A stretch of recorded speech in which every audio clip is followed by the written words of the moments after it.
Hello, you are watching TV9 News with me, Amrita, and I'm going to be talking about the increasing petrol and diesel prices here in India. Now, already daily commuters who travel via private vehicles and cabs may have felt the brunt of the increasing prices, but eventually even the common man and everyone will also feel the increase in these prices, which will later on have a domino effect. So to begin with, let us see how much of an increase there has been.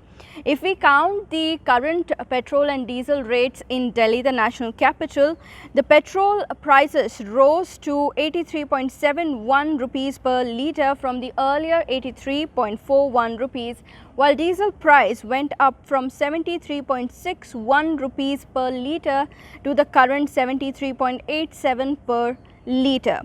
Now, petrol price was increased by 30 paise per litre, while diesel prices were increased by 26 paise per litre.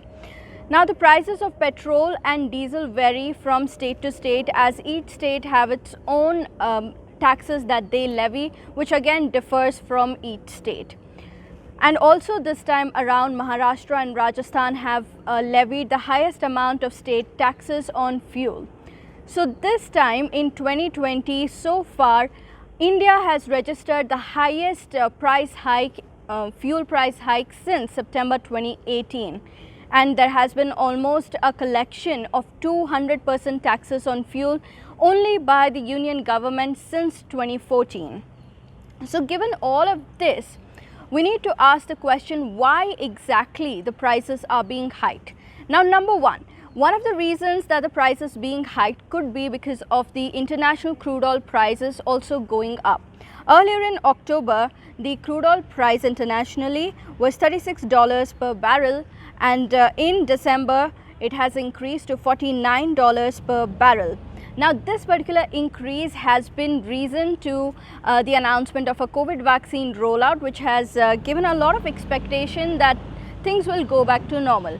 But despite this, if we are to compare the prices of global crude oil in 2019 and how the domestic prices were in India, then the global crude oil prices average in 2019 was about $69 per barrel, while in India, the prices of petrol and diesel were not as high as compared to 2020.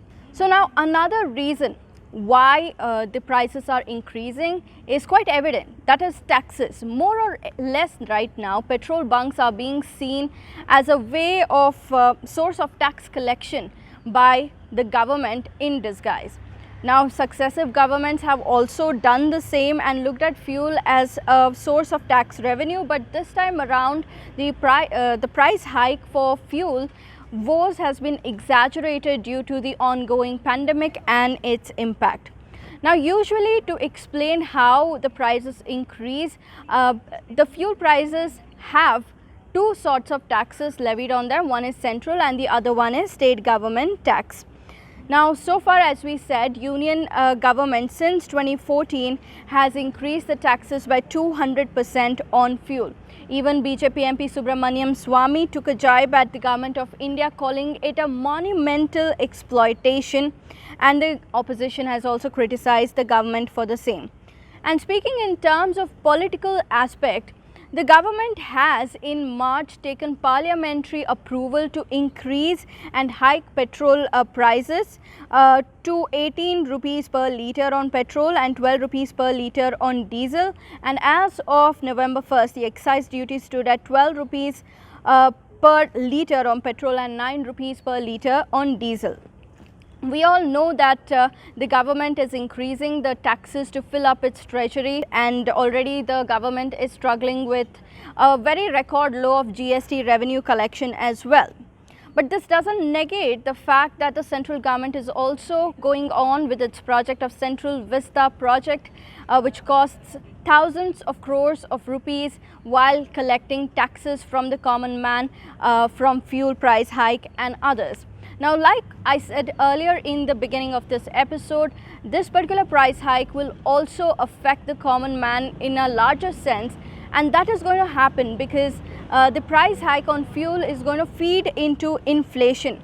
Inflation has already remained persistently high for months, and the rising fuel prices can only make it worse. So this particular price hike will have a indirect and a direct impact. Direct impact will happen on kerosene prices, cooking gas and other such commodities, while indirect impact will be seen on vegetable prices, milk and every other commodity that the common man consumes due to extra charges that the transportation will require. Given all of this, if fuel prices were lowered, it could also help the government and the economy. The consumer will be able to make more savings, contribute to the demand in the economy, and also help the economy boost this way. Already India is among the countries with the highest taxes being levied on fuel. Yes, there are pros in which some people would argue that it would also be an encouragement for people to move away from fuel based vehicles to more electric vehicles, which would be eco-friendly. Do leave your opinion in the comment section down below. Also like, share and subscribe to News 9 Digital.